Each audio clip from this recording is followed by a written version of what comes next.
kompeten. Kompeten, betul. Yang kedua integrity. Yang ketiga adalah accessibility. Jadi bagaimana cara pemimpin itu melalui karakternya itu bisa mengajak orang lain untuk menelusuri jalan yang dia tempuh.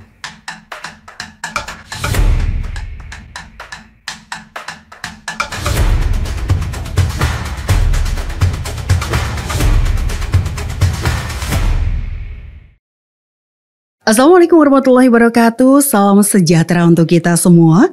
Halo pendengar RRI Semarang dan juga pemirsa podcast RRI Semarang. Apa kabar Anda? Semoga sehat, semangat, dan selalu produktif. Pada episode kali ini, kita akan mengangkat tema yang sangat menarik, membangun kepemimpinan muda untuk Semarang, gagasan dan peran kader PMII dalam transformasi sosial. Nah, kalau kita berbicara tentang kepemimpinan muda, tentu tidak lepas dari peran organisasi mahasiswa. Salah satunya adalah PMII, Pergerakan Mahasiswa Islam Indonesia. PMII selama ini dikenal sebagai Kawah Condro di Muko, lahirnya kader-kader bangsa yang berintegritas, kritis, dan peduli pada perubahan sosial. Nah, salah satunya sudah bersama kita di sini. Ada Mas Muhammad Ainin Niam. Apa kabar Mas Muhammad Ainin Niam? Terima kasih Bu Siwi sudah memberikan waktunya pada siang hari ini. Semoga nantinya kita dapat berkolaborasi dengan baik untuk memberikan gagasan dan juga edukasi terkhusus pada kader-kader PMII yang ada di Semarang yang nantinya juga akan melihat kontestasi pemilihan Ketua Cabang PMII Semarang 2025.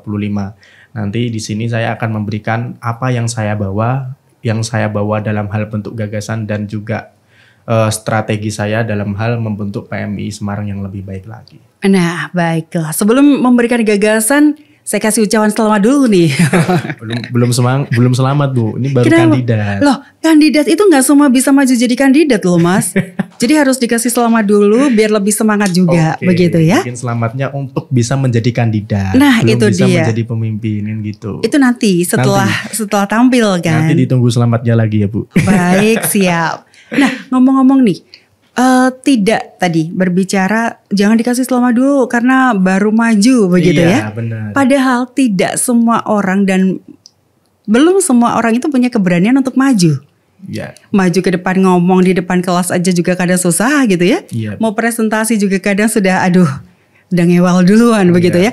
Ini maju menjadi kandidat untuk Ketua PMII tahun 2025. Dan ini kan mewakili seluruh mahasiswa Islam se-Kota Semarang kan ya? Kota Semarang benar. Wih, luar biasa. Itu nanti mungkin untuk sekarang mewakili Undip dulu Bu. Undip iya. PMI Undip. Habis ini kita mungkin kalau misalnya saya jadi saya baru mewakili cabang Semarang. Nah, ngomong-ngomong nih Mas. Kalau yang namanya mau maju jadi pemimpin, pasti ini juga lebih baik dari yang lainnya, begitu ya? Benar-benar. Apa sih yang menjadi satu kelebihan seorang Muhammad Ainin Niam?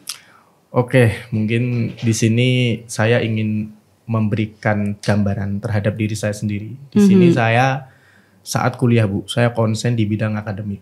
Dalam artian saya sangat memperhatikan yang namanya gagasan akademik. Jadi ketika saya diskusi dengan teman-teman, yang saya paparkan itu bukan asumsi maupun bukan merupakan gagasan yang mentah.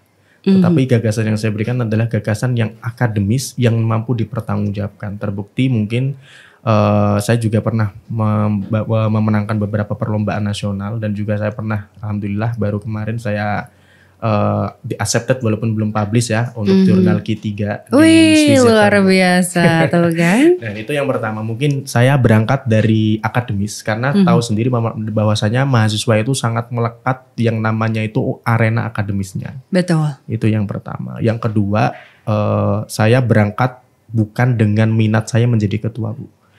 Tetapi saya berangkat di sini itu dengan gagasan yang saya bawa. Jadi kalau misal seorang pemimpin berangkat untuk menjadi pemimpin hanya untuk menikmati posisi, nah itu menurut saya kurang benar. Tetapi di sini saya berangkat dari mekanisme berpikir panjang bersama teman-teman untuk membawa gagasan yang mana gagasan ini akan diimplementasikan ketika saya menjadi ketua PMI, Ibu. Luar biasa Nah, ini seperti ya. itu. Belum sudah kampanye bukan sih enggak ya? Enggak kampanye ini kita fokus untuk membicarakan soal gagasan aja, Bu. Betul, karena katanya kalau nggak kenal nggak sayang kan ya. Iya. Jadi harus tahu dulu nih calonnya seperti apa begitu ya. Oke. Kalau sudah akademis iya, kemudian sudah banyak berkiprah juga dalam Iya, Bu. bidang akademik begitu. Kalau orang bilang sih ngomong nggak cuma ngomong, tetapi siap, Bu. ngomong itu juga ada dasarnya, begitu Iya, ya. Bu. Siap. Jadi tidak asal bunyi, Benar. ada isinya dong ya. Benar. Apalagi jurnalnya mau publish. Itu sekedar info aja sih, Bu. Karena ada yang bikin jurnal nggak selesai. Oke. Siap, Bu. Siap. Saya bantuin ya. Oh, ibunya lah. Nanti di belakang. Siap, Bu. Siap. Baik, Kita Mas. nanti bisa obrolin lagi. Mas Niam, kalau kita bicara tadi mengenai pemuda, begitu ya, pemuda sekarang baru saja beberapa waktu yang lalu terjadi satu hal yang tidak menyenangkan, dan juga ada mahasiswa yang menjadi korban karena ya mungkin berbuat yang anarkis mungkin iya begitu, mungkin juga maksudnya baik, dia mungkin demo juga baik kan ya, menyuarakan begitu. Benar, Bu. Tetapi kadang itu jadi kebablasan juga. Bagaimana nih biar kita bisa sebagai pemuda kita tetap ikut perubahan, tetapi kita juga perubahan itu kita lakukan tidak hanya sekedar ikut-ikutan, Oh iya, oke. tetapi juga didasari dengan ilmu, Iya, apalagi siap, Bu, akademis siap, Bu. begitu. Iya, siap. Mungkin di sini kita jelaskan dalam perspektif kepemimpinan dulu ya, Bu. Oke. Karena di sini saya akan mengulik itu sedikit. Yang pertama itu pemimpin harus mempunyai 3 hal. Yang pertama itu kompeten. Kompeten, betul. Yang kedua integrity. Mhm. Yang ketiga adalah accessibility. Artinya accessibility di sini itu pemimpin mampu dijangkau, mampu menjangkau gagasan-gagasan, mau mendengarkan, mau mempertimbangkan dan mau memberikan jawaban. Karena selama ini kalau misal kita lihat pemimpin, yang pertama mungkin kita bahas ya terkait dengan kompeten. Jadi pemimpin itu di PMI ketika ingin ada gerakan seperti itu biasanya menggagas adalah seorang pemimpin. Cuman saya ingin berharap bahwasanya pemimpin-pemimpin itu memiliki kompetensi yang tinggi. Kompetensi itu didasarkan pada 3 hal, Ibu. Yang pertama kemampuan dia dalam menangkap informasi empirik yang didapat dari literasi. Kita sebut itu menjadi kemampuan akademis. Karena ini akan menentukan arah gerak PMI. Karena PMI saya ingin geraknya itu berdasarkan dari sisi akademis. Itu yang pertama. Yang kedua adalah bagaimana PMI itu mau mendengarkan aspirasi yang tadi saya sebut accessibility itu, bahwasanya apa yang diinginkan sama anggota-anggotanya. Nah, jika itu sudah tertampung, maka yang paling kita tegaskan adalah integritinya. Bagaimana dia mau mengelola isu? Apakah isu itu mau dijadikan sebagai hal yang anarkis atau sebagai langkah pertama untuk menyumbangkan idenya terhadap pemerintah agar bisa merubah kebijakannya, atau mungkin hal-hal lain seperti itu. Maka dari itu saya di sini yang mungkin menjadi nilai tambah untuk teman-teman ketika misal mau bergerak secara advokatif, bahwasanya di penyelesaian permasalahan terkait dengan pertentangan kebijakan itu bisa dilakukan dengan cara dialektika. Oke, ternyata dialog ini akan menjadi satu wadah. Untuk bisa mengerti nih yang diinginkan apa sih, begitu ya? Itu seperti itu, Bu. Baik. Oh, Mas, kita nanti lanjutkan lagi ya. Ya, siap, Bu. Semakin Terima kasih, seru Bu. kayaknya. Dan memang kalau kita ngomong dengan orang yang cerdas tuh kayak gini nih. Baik pendengar dan pemirsa, tetap bersama podcast RRI Semarang. 92,1 Prado FM teman terbaik kamu. Kali ini ada Mariana yang katanya pengen titip salam buat Mbak Nur yang lagi di Paris. Walah Mar, aku krungu lo salamu, tombo kangen. Samo-samo.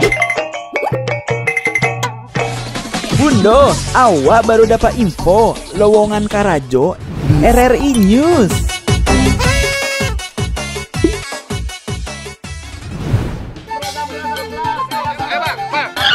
Nyanyi lagu apa kita, Pace? RRI digital saja toh.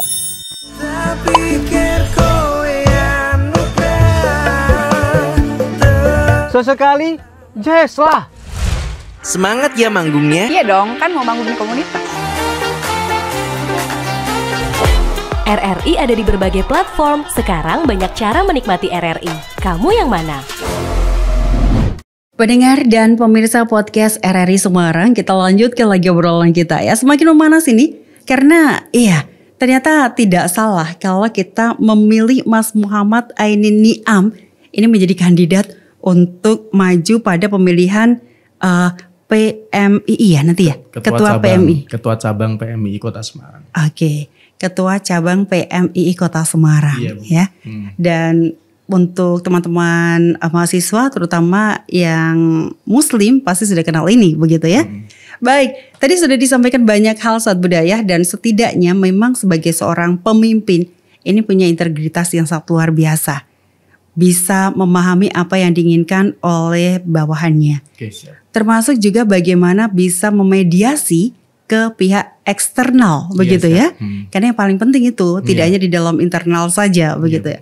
Nah, ini tentu saja kalau kita lihat di luar Mas yang namanya transformasi ini kan sangat luar biasa. Di mana transformasi sendiri kalau kita tidak menyikapi dengan baik pasti terjadi hal-hal yang tidak diinginkan. Disinilah peran pemimpin tentunya. Bagaimana nih menyikapi ini?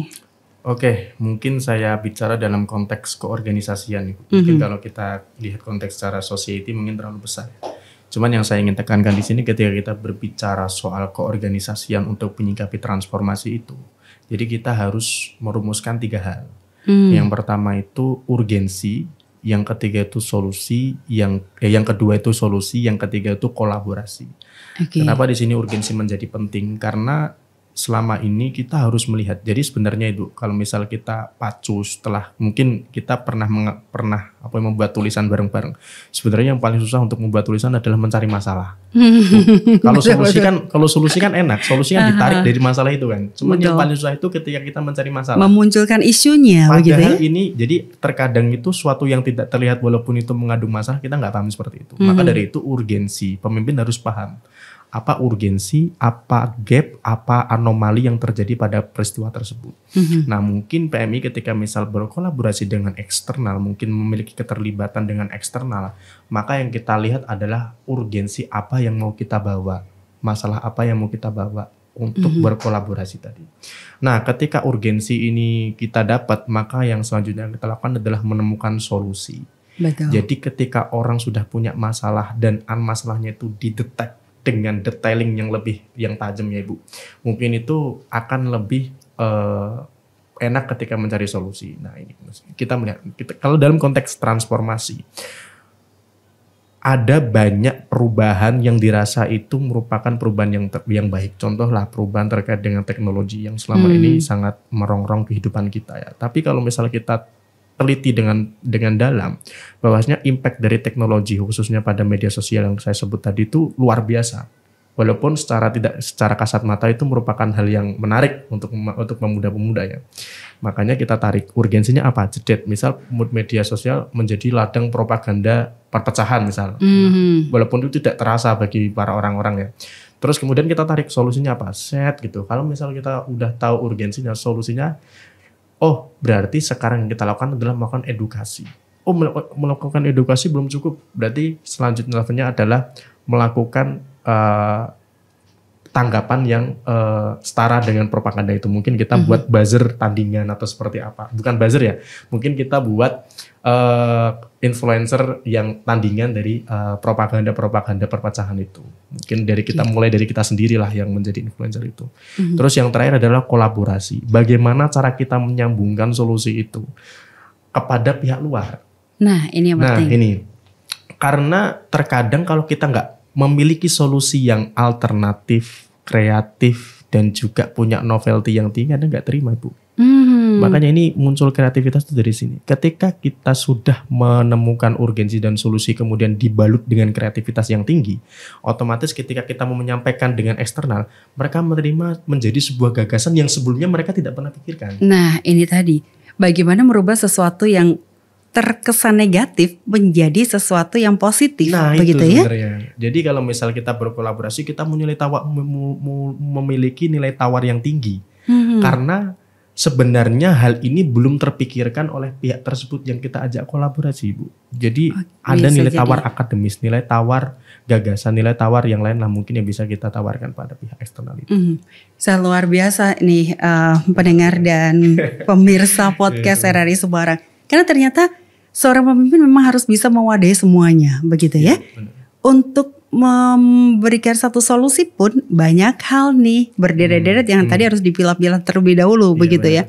Nah, kalau tadi kita bisa mengarahkan juga, yang namanya teori itu kan, iya kadang untuk mengimplementasikan tidak semudah yang kita omongkan. Iya benar, Bu. Apalagi dalam sebuah organisasi banyak pemikiran, banyak kepala di situ. Benar. Bagaimana nih Mas caranya? Oke. Jadi seorang pemimpin itu memiliki pemikiran, semakin tinggi puncak kepemimpinan, semakin abstrak pemikiran yang dia dapat. Misal dia sudah ranahnya adalah tujuan dan hasil, belum detailing. Biasanya pemimpin seperti itu, Bu. Maka dari itu pemimpin di sini itu menjadi pemimpin itu main puzzle, seperti main puzzle. Kita tahu, jadi pemimpin itu tahu gambar apa yang mau disusun.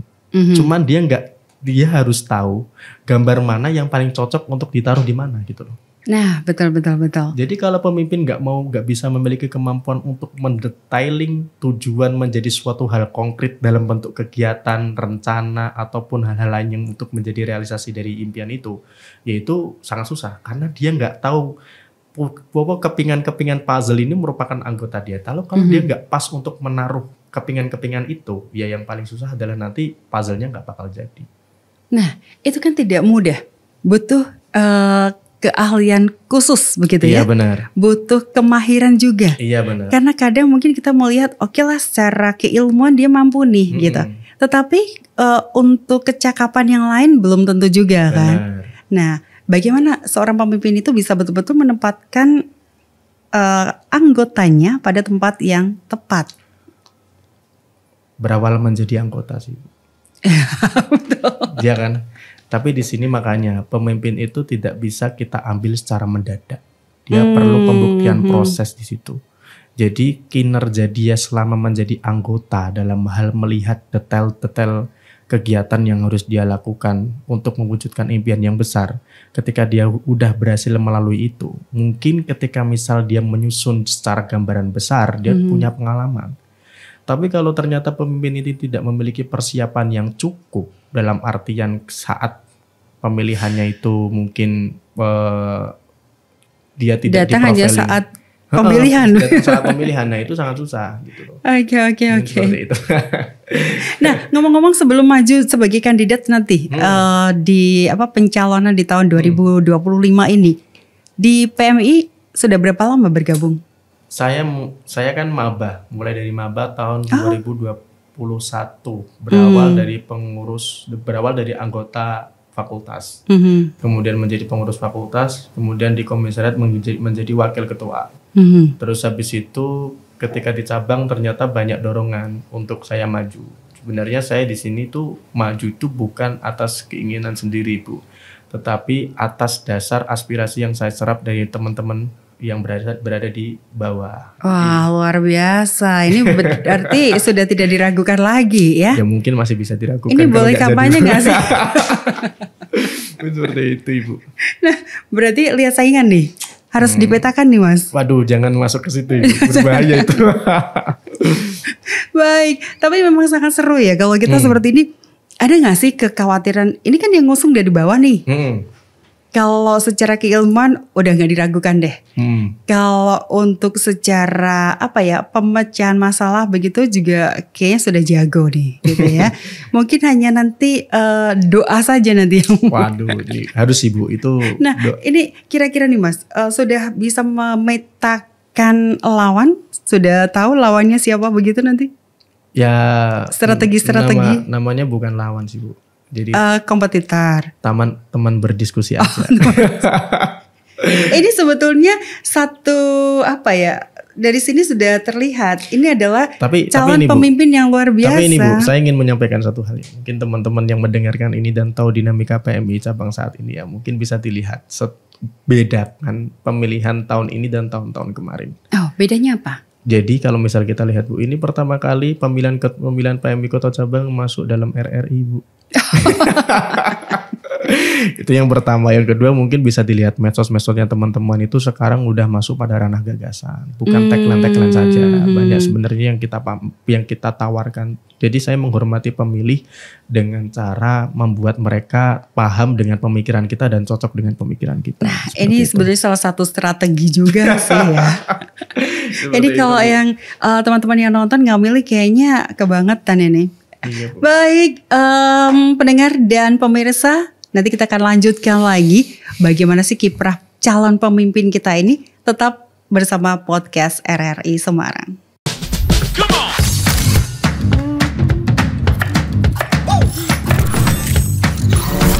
Ini baru enak.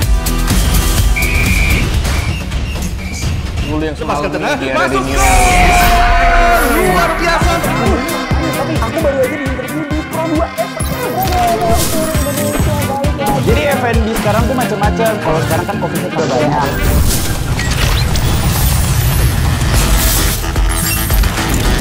Eits, jangan rebutan. RRI bisa dinikmati dari mana aja dan di mana aja. RRI multi platform, multi konten.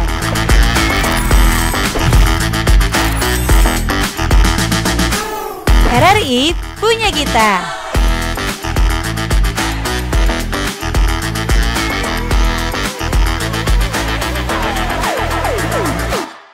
Pendengar dan pemirsa podcast RRI Semarang dimanapun Anda berada, kita masih mengusung tema yang sangat menarik, membangun kepemimpinan muda untuk Semarang, gagasan dan peran kader PMII dalam transformasi sosial. Nah, kalau tadi sudah disampaikan banyak hal ya mengenai bagaimana sih seharusnya pemimpin begitu ya. Setidaknya pemimpin bisa mengetahui isu-isu yang ada seperti apa, kemudian juga mengolahnya bagaimana. Sampai akhirnya tidak hanya urusan di dalam internal saja, tetapi juga urusan eksternal. Karena bisa jadi permasalahan yang muncul juga ada kaitannya dengan pihak luar begitu ya. Dan bisa menjembatani, ini memang menjadi tugas seorang pemimpin. Nah, kalau kita berbicara mengenai pemimpin saat ini nih Mas. Ini kira-kira nih Mas, sebagai seorang pemimpin muda ini apa yang menjadi tantangan bagi pemimpin muda sekarang ini terkait dengan banyaknya hal-hal yang dilakukan oleh para pemuda juga di luar ini? Mungkin ini sih Bu, kita lihat bahasa pemimpin dari sisi etimologinya. Jadi kalau misal pemimpin dalam bahasa Inggris kan leader ya. Leader di sini dalam bahasa Inggris kuno tuh bermakna memandu atau menunjukkan jalan. Artinya apa Bu? Kalau yang namanya memandu, dia harus tahu jalan yang orang yang terpandu itu. Kalau dia nggak tahu jalan, dia nggak tahu lapangan dalam artian kompetensi dia dalam memahami lapangan, dalam merumuskan solusi dan pemecahan masalah. Kok nggak ada yang mungkin dia nggak bisa memandu. Yang mungkin ya sama-sama tersesat, malah mengarahkan anggota-anggotanya semakin tersesat kan gitu, permasalahannya gitu. Dan sisi lain ya arti kata memandu dan menunjukkan jalan itu kan lebih kepada persuasi. Yang namanya membimbing, memandu kan kalau orang nggak mau kan ya udah gitu loh. Jadi bagaimana cara pemimpin itu melalui karakternya itu bisa mengajak orang lain untuk menelusuri jalan yang dia tempuh. Nah ini tidak semua orang jago dalam hal ini karena emang terkadang sifat kita sebagai pemimpin itu sangat disorot oleh banyak orang dan ketika kita salah sedikit bakal diserang banyak orang. Tapi yang dijelas di sini itu kalau kita lihat kata yang dipakai dalam PMII di sini adalah ketua, bukan kepala. Ketua. Arti kata kepala kan melakukan perintah dengan dasar komando, harus nurut. Tapi kalau ketua di sini itu artinya itu memberikan instruksi dalam bentuk koordinasi. Lebih fleksibel lebih juga, fleksibel artinya anggota masih bisa tidak menuruti apa yang kita omongkan. Karena pada dasarnya yang namanya organisasi khususnya di PMI kan mereka nggak dibayar Bu, anggotanya. Gimana yang paling unik ini? Bagaimana seseorang pemimpin itu bisa memerintah, bisa memberikan instruksi tanpa instrumen pendukung seperti layaknya kalau misal di pekerjaan itu gaji. Nah itu sangat susah karena itu berdasarkan loyalitas anggotanya terhadap pemimpin itu. Jadi kalau misalnya nggak ada loyalitas ya nggak jalan gitu Bu. Mungkin seperti itu yang dapat saya sampaikan. Berarti memang peran serta dari bawah, dari anggota ini juga diperhitungkan. Dan bagaimana, kembali lagi nih, bagaimana seorang pemimpin itu bisa membuat anggotanya loyal begitu ya? Iya benar Bu. Dan itu skill yang tidak bisa dijelaskan melalui teori. Itu skill yang hanya bisa dirasakan oleh pemimpin sejati Bu. Jadi bagaimana cara dia melihat seseorang, gimana cara dia menyenangkan seseorang. Makanya nama saya Ainin Ni'am Ibu. Oh, kenapa? Ainin itu artinya sumber, Ni'am itu artinya nikmat. Jadi membawa sumber epicentrum untuk kesenangan orang lain. Amin. Ya kan memang namanya nama itu doa begitu ya. Bu, makanya seperti itu. Oke, ini nggak salah nih bapaknya dulu kasih nama ya. Terima kasih Bapak. Ini berbicara mengenai kepemimpinannya Mas Ainin Ni'am sendiri nih. Kalau nanti terpilih, hal pertama yang dilakukan apa nih Mas? Jadi di sini tuh saya ingin pemilih saya itu melihat saya ketika memilih seorang pemimpin itu berdasarkan rasa rasional. Menjadi pemilih yang rasional. Rasional itu berasal dari kata rasio. Rasio itu artinya membandingkan Ibu. Jadi ketika ada beberapa kandidat, seorang pemilih harus bisa membandingkan mana pemikiran yang paling cocok dengan anggota-anggotanya. Mungkin entah itu dari pemikiran, entah itu dari karakter lain, rambutnya atau hal-hal lain sesuai dengan selera pemilih. Jadi kalau teman-teman di sini itu memilih pemikiran yang sesuai dengan saya pikirkan, mungkin saya akan mengajak mereka sepemikiran dengan saya. Artinya program-program yang saya tawarkan pada teman-teman oleh Grand Design yang sudah saya buat itu didetailing bersama-sama. Dan ketika misal ada gagasan yang tidak disetujui, maka saya harus rela untuk mundur dari gagasan itu. Mungkin seperti itu. Mundur dari gagasan itu bukan gagasan dalam artian sebagian gagasan yang tidak diterima. Seperti itu. Setidaknya inilah contoh seorang pemimpin yang luar biasa. Berarti mau menerima masukan dari bawahan begitu ya? Iya, seperti itu. Dan juga siap berkolaborasi. Iya. Oke, luar biasa ini. Seperti itu Ibu. Baik, nah tadi saya jadi tertarik nih untuk bisa kita jadi tahu nih ternyata perbedaan kepala dengan ketua begitu ya. Kan kalau ketua itu biar boleh deh kita nggak mau gitu boleh. Iya, tapi kalau kepala nggak boleh. Iya. Nah tadi Mas untuk bisa untuk bisa menuangkan ide kita, gagasan kita biar bisa diterima oleh anggota begitu ya, dan bisa mendapatkan dukungan juga dari anggota. Ya itu Bu, mungkin ada yang namanya ada pemimpin itu harus ya tadi yang menjadi salah satu ciri pemimpin yang baik menurut saya kan ada 3 tadi ya yang saya sebut. Yang pertama itu kompeten, integritas, sama aksesibilitas. Yang pertama dia bisa kalau misal kita biasa orang kompeten, dia bisa menawarkan ide yang luar biasa ke anggotanya. Yang kedua integriti, dia mau dikritik dan mau dikritik dan juga mau beriktikat baik untuk menuruti dan menyesuaikan kemampuan anggotanya, itu integriti. Jadi dia nggak memaksakan dengan karakter-karakter yang orang lain itu tidak akan menganggap dia melakukan suatu hal. Jadi gini, integriti itu kan soal trust ya, soal trust terhadap anggota ya. Jadi kalau misal dia sudah terkenal memiliki integritas yang tinggi, dia bisa saja orang berasumsi dia tidak akan mengarahkan hal-hal yang buruk. Soal betul. Trust itu soal trust ya. Jadi trust itu penting untuk memberikan koordinasi yang setara dengan komando tadi yang saya sampaikan. Karena itu skill skill natural itu. Yang terakhir itu accessibility. Dapat diakses banyak orang, mau mempertimbangkan akses atau masukan dan mau menjawab ketika misal ada pertanyaan dari anggotanya.